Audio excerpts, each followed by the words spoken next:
Bohemian with Bohemian Stars and Ocean High Readings. And we're going to go ahead and do a reading today real quick to see, are you romantically attracted to them or physically attracted to them?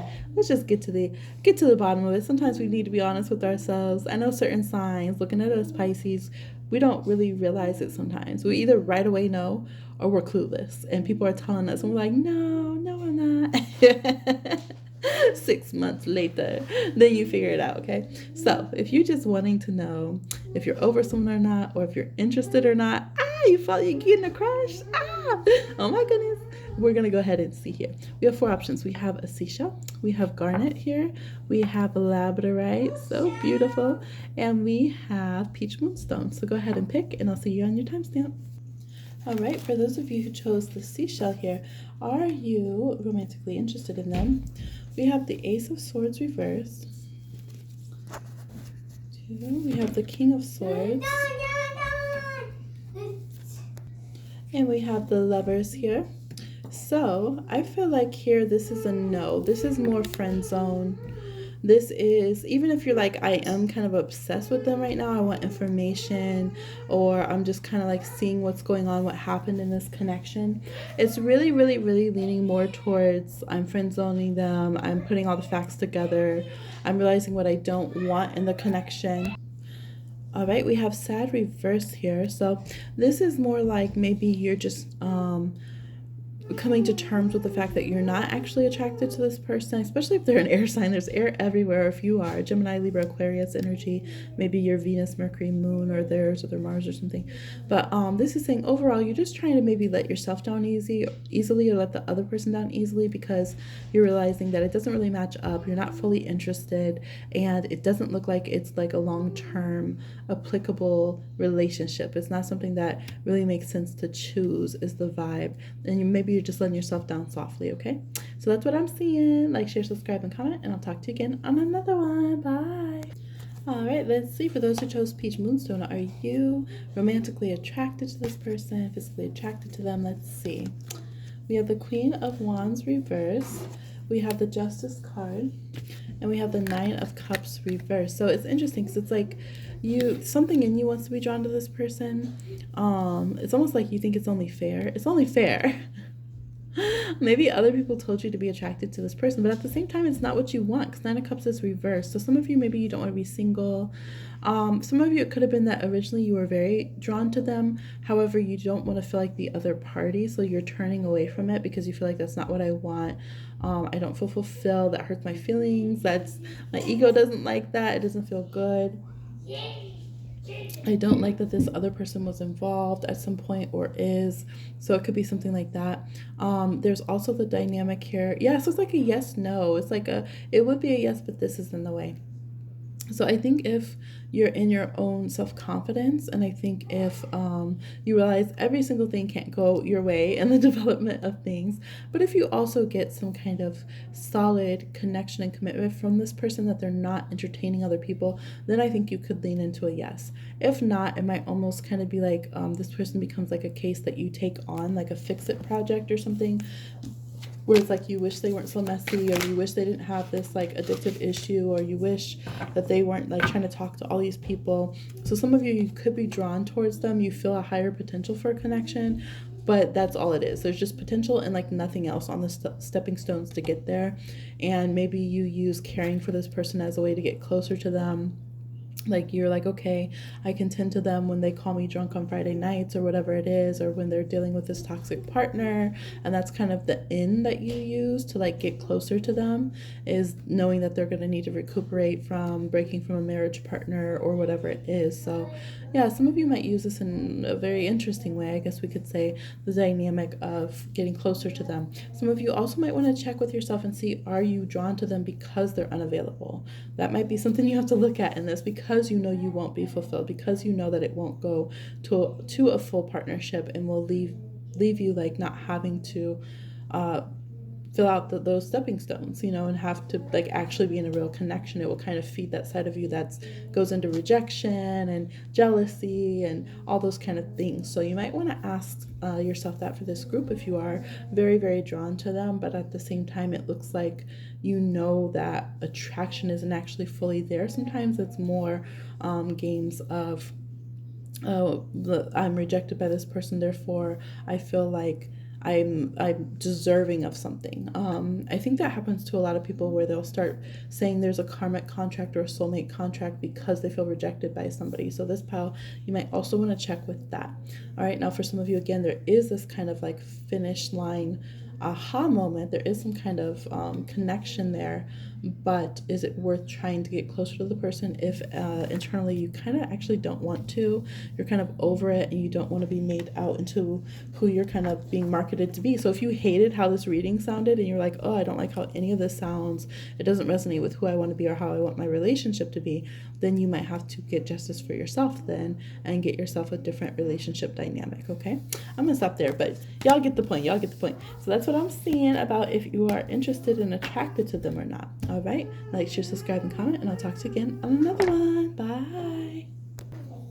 For those of you who chose Garnet, let's go ahead and see, are you romantically, physically attracted to them? Let's go ahead and grab the cards here. Let's see. We have an Ace of Pentacles, Temperance reverse. We have Justice again. I feel like there's a high yes, but there's some big no's and red flags that you're extremely concerned about.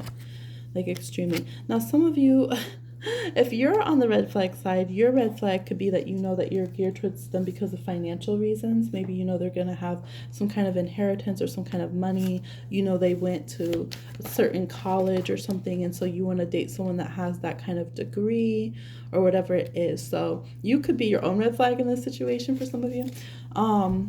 But I think the red flags that you guys see with them could be big cultural differences, big spiritual differences, differences in backgrounds. You might be very aware that it could be difficult to date this person. Some of you, this person's already married, or they have huge commitments. So it could be, to their country, to their culture, to their religion. They could have some big vows or contracts in a very practical, real world sense. So you might be like, well, if they nationally represent their country for this particular endeavor, like, how are we going to have a long distance relationship because I need to be in my country for this reason? So there can be some kind of things here where it's just literally hard to cross borders on the planet here on Mama Earth and be able to figure out whether it's like visas and legalities or just our plans being so drastically different for what we want to do this lifetime.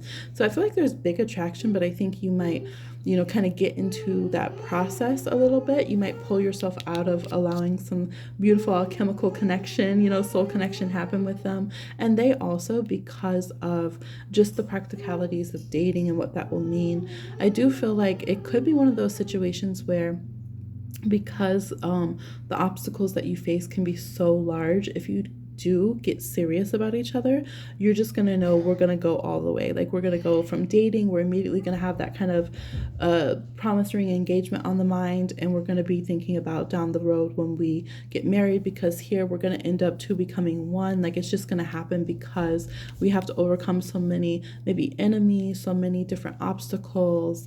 We have to reprogram ourselves, right? So you guys could have cultural differences. There could be some kind of language barriers, different things like that. Some of you, there could be some kind of physical chemistry where you're attracted to them, but maybe you guys are already married. You've been together for a very long time, but maybe some of you have had some difficulties with conception and family planning, things of that nature. And so I just feel like this group, this connection, your attraction, yes, is definitely there. However, there can be fears about betrayal of yourself, of your identifiers. There can also be big obstacles where you feel like the connection, if you get with this person, will have such big things that they have to prove. So it could be one of those, like, let's say if you're from different cultural backgrounds and your families don't approve and there's a lot of bigotry you have to overcome, but you do it anyway because you really love each other. And then you get to the point that now you're married and you can't have kids. And so then it's just like one more thing that you're dealing with each other's in-laws, and it's like, see. And so you could have where people are saying, see, it's not meant to be spiritually, that's a sign. You could have people projecting negative signs and synchronicities allegedly and stuff like that, or they could use legalities as a reason, like, oh, if you guys were really meant to be married, how come it's not legal? So there can be things like that that you guys really have to overcome. So I think that for this group, you are being very realistic. We have earth and air here, and we have a Sagittarian card, which is the higher mind. So even if you're a very emotional person, I would say you really like this person because you're thinking of all of this. So you're like, man, what if we wanted to have kids? What if we wanted to live in the same country? What if we wanted to travel? What if our families met each other? You're thinking about all of these dynamics, which shows that you have a lot of energy already invested in this person. But there could be here when we have a temperance reverse or negatively aspected to justice, we could already be deciding that there's irreconcilable differences. Maybe some of you, you're asking about someone that you did in fact break an engagement or stop dating, or you divorced even. And so you're wondering, am I still attracted to this person? So it's kind of hard to just jump back without looking at the reasons why you guys separated, if that is the case for those of you.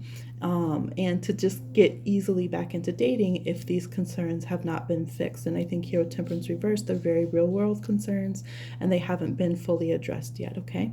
So that's what I'm seeing. I see 1111 as well. I see very positive energy for you guys. I can tell you want to love so much and that you're trying to like protect your love life and your physical self, by making sure to be very thorough and to take care of yourself and your partner. And I think that's so beautiful. And I really wish you guys the best in your endeavor, that you just find what's right for you, who's right for you, for sure, okay? So I'll talk to you again on another one. All right, for those of you who chose the Labradorite, let's go ahead and see, are you romantically attracted to this person? What's going on with your feelings and attractions towards this person? All right, we're doing some potluck style with the oracle pulled on top as well. Let's go ahead and see what we got here. We have a Queen of Lava Stones, so Queen of Pentacles reversed. Another queen, what? A Mother of Coins and a Queen of Lava Stones, and they both translate to the Queen of Pentacles, both of them reversed. This is why I like doing the potluck styles, where I mix a bunch of decks together and we see how important certain energies are because they come out repeatedly. We also have a Ten of Pentacles here. So let's see, this one kind of has a white border, so let me let me do a little like this. Okay, there we go. Oh, wow. So this is very interesting. Y'all like a sure thing. So y'all are kind of like, show me the money and then I'll tell you if I'm interested. Why y'all like this? Some of you asked about your partner and they're laying in bed right next to you and you're like, I told you I ain't attracted to you. But this is cute though, because we also have the energy that you guys are very committed. So you guys are picky. You don't like to be attracted to people, some of you. Like you might want a relationship. You're very idyllic about partnership, relationship, house, land, family, this kind of thing. But you don't actually want to like someone. You like to be grumpy. You like to be a little bit cantankerous, okay? What is it, curmudgeon? I just saw someone calling one of the MBTI types a curmudgeon. That sounds like a word that crawled out from under a turtle, huh? Oh, curmudgeon. So you guys have this very funny energy here where you and your soulmate are both laying in bed. Okay. Meow. Oh, thank you. I'm now a cat, you guys. Meow, meow. But what you really need is another little Queen of Pentacles to come and encourage your grumpy Queen of Pentacles to go be grumpy together. Just like my little baby dressed up as a black cat just gave me my black cat mama ears. So y'all might be grumpy to others but sweet to each other. I'm really interested in your connection. I want to see you guys date. I'll watch this show. I'll watch this show because I think you guys have cuteness and I think you're just like, I think what annoys you about this person is that they're just like you in certain ways. So you have to make sure not to judge them too hard financially or health-wise if you're not on that level either, if you're on your journey, because this says you guys are going to journey together. I think you guys have some long-term compatibility that can really work. Oh my gosh, there is a turtle on that card. I totally forgot. And there's a cat. What? And there's a snail here.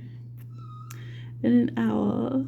My child loves to be a cat in the background because she listens to like cat ASMR on YouTube. So whenever I'm doing YouTuber stuff, she's like, "Oh, cat ASMR." Um, expectations. That's your thing. You have big expectations. So yes, I think you're attracted to this person. I think you mirror this person. I think that you are samesies with this person in a lot of ways, but you have to allow yourself to feel unequal. Don't feel less than them if they seemingly are doing better than you in physical world things. And also don't look down on them if you feel like, well, I'm doing better and right now I make more than they do. You got to like scrap all of that. You guys essentially are like the same person. You might both have like Virgo moons or Scorpio moons or Capricorn moons or something. And then we have this ability to grow it together, to grow for a long time, to be that those sweet grandparents or whoever that everyone loves and just really admires and looks up to, and how you build your lives together. To have you guys have the recognition with each other that you really want. You could be the toads to each other. Look, you're going to be a little toad that needs a kiss too. It's not just them. So you say, you know what, I'm done with this reading. But, you know, sometimes you need someone to put little kitty ears on you too so you can join in to kitty ASMR too. Y'all just have the energy to be playful, enjoy yourself. Don't take yourself too seriously. I think the Queen of Pentacles reverse is saying don't take yourself too seriously with this person. Don't let earth matters rule everything, and you can't have fun and you can't have pleasure, and you're just being too pompous with each other. And to Four of Pentacles, you're attracted to this person. Go towards them then. Build your lives together since you're bad. Okay, since you're such a baddie that deserves all this money and coin and physicality, okay, be about it then. Build a sensual relationship with them. Build a financial relationship together. Build these things together. And if you're going to have high expectations, have them with yourself, with the person together versus hiding, isolating, you feeling bad or putting them down. Y'all can do it. I just want to cheer you on in this group. I feel like there's something here. But some of you said you're just going to be intentionally single. You can say, no, I'm going to stay in bed, actually. I'll wear the kitty ears, but I'll wear them in bed. I don't know. But I feel like y'all need something cutesy. You need something fun in your life. And I feel like, why not go and do it, okay? That's what I'm seeing. Please like, share, subscribe, and comment. And I'll talk to you again on another one. Bye.